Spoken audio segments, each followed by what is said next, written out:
All right, welcome back to the channel. It's your boy Fanon, and in this video, we are going to share with you some bad news that we should have already known. However, the WBC, I do believe, is putting Top Rank Boxing on blast about something that will guarantee us that Gervonta Tank Davis will not fight Devin Haney nor SHAKUR Stevenson under the watch of Top Rank, so we can stop all that duck and talk ahead of time and put the blame where it is going to be and where people said it was going to be for a long time. Let's talk about that in this video.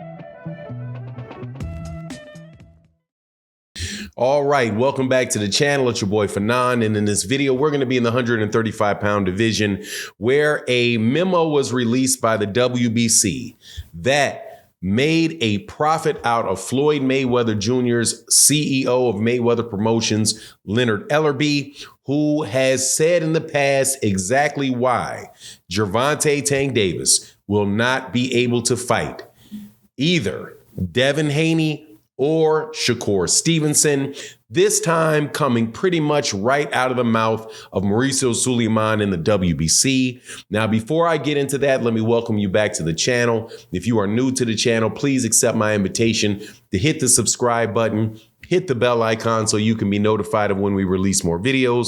Also, if you're a longtime subscriber and supporter of the channel, thank you so much for continuing to support the channel. It really, really does mean a lot. Thank you to everybody that supports in the super chats and the cash apps and the super thanks of videos like this. It is exactly how the channels like this are able to continue. We don't get sponsorships from other areas. So thank you guys so much for supporting this boxing forum, this boxing conversation. Now, let's get into this. There had always been a lot of talk about, Gervonta Davis not fighting anybody at 135 pounds and how he was being called out by Devin Haney. People want to see him fight SHAKUR Stevenson and Vasily Lomachenko. Right.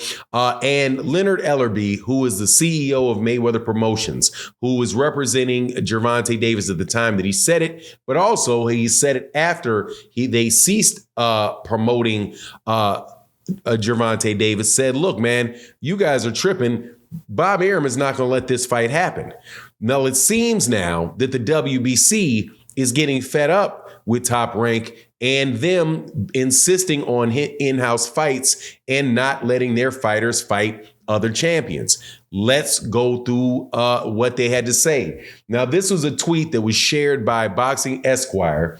I forget his name, Kurt. I don't want to mess up his last name, but he's he's a lawyer, works in the boxing area. I do believe he's a manager. He tweeted, is Mauricio calling out Top Rank? And this is what Mauricio Suleiman wrote. Looking at the fights that the WBC ordered in 2023, it turns out that a promotional company has decided to take 6 boxers to fight with another organization, declining world championship fights, vacating titles, or final eliminators that were ordered. Their explanation is they cannot do business with other promoters. Let's go through that again. Their explanation is that they cannot do business with other promoters. If this trend continues, perhaps the ranking will have to undergo a change in the system, since it is impossible to rank fighters who are not available to fight for the title due to their promoters' disputes and policies. Now, who would this apply to? Sounds like Top Rank. Sounds like Top Rank to me. Also sounds like a little bit of Golden Boy to me. Also sounds like a little bit of Matchroom to me from time to time. However, if you look back and you look especially at like the number 140-pound division with what has happened in the past, like say with Regis Prograis and Jose Ramirez recently with Regis Prograis again. This sounds a lot more like he's talking specifically about Bob Arum. Now, why did Leonard Ellerbe say that he believed that the fight between Gervonta Davis and SHAKUR Stevenson and Devin Haney wouldn't take place? He said because Bob Arum wouldn't let him do it. Because if Bob Arum does it, he's only going to let Bob go their fighters go somewhere else where he knows that he is going to make a good amount of money. And that's not going to be the case between Gervonta Davis and Devin Haney or SHAKUR Stevenson, because ultimately these guys are really not big names, and these are not really big fights. Also, if you listen to what Bob Arum had said in the past, Bob Arum said when asked about Gervonta versus SHAKUR and Gervonta versus Devin, that he doesn't need those fights because they have plenty of big fights to make in-house. Now, how does Bob Arum and Top Rank make their money? They make their money through the fees that are paid to them on ESPN. They do not really make the bulk of their money from the outside looking in. Do not make the bulk of their money by selling tickets to fights or selling pay-per-views to selling pay-per-views or any of that stuff. They get it because they get most of their money because they have a budget get provided to them by Top Rank and by ESPN. And what you generally see, this is the outside looking in, telling you I'm not a journalist. I'm not doing investigative reporting. This is just me looking at the way that their fights are set up.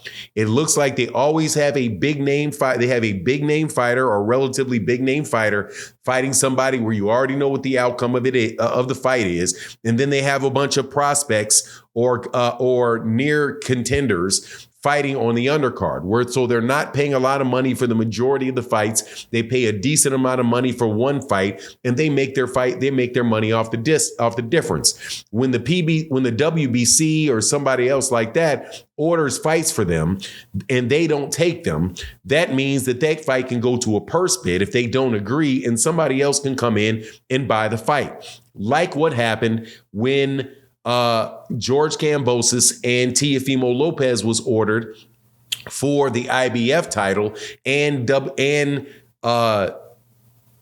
Teofimo Lopez insisted on taking it to purse bid, and Triller bought the purse bid. The fight wound up eventually taking place on DAZN, but you see what the problem is. So all of this talk about, putting, it's all on the fighter. Well, it's, they say it's the boxers and the networks. In this particular, the networks and the promoters in this particular instance is telling you flat out what the deal is, because in order to get the WBC to say something like that, they got to be really upset, because, man, let me tell you, those dudes right there, dang, they're doing anything, especially with this egg excuse that they're taking from Conor Benn to keep him in the rankings. But at the same time, hey, man, this may be why they get pushed to do it, because if they are trying to order fights, and you have guys like Top Rank refusing to do it and taking their fighters out of the rankings and moving them on. Another dude, I do believe that this is was the WBC champion, was Josh Taylor, who dropped that belt. And so they're dropping belts and refusing title eliminators. Man, shoot, these guys may actually be cash strapped enough where they've got to allow somebody like Conor Benn to be in the rankings. But anyway, man, I just wanted to share that with you. People can talk all day about Gervonta Davis ducking Ryan Garcia or ducking SHAKUR Stevenson and Devin Haney. But as long as they're with Top Rank, man, Top Rank are going to make that fight, just like they didn't make a whole lot of other fights, and we've been seeing it for years. But anyway, that's my take on the matter. You let me know what you think in the comment section. And with that, I'm out. Peace.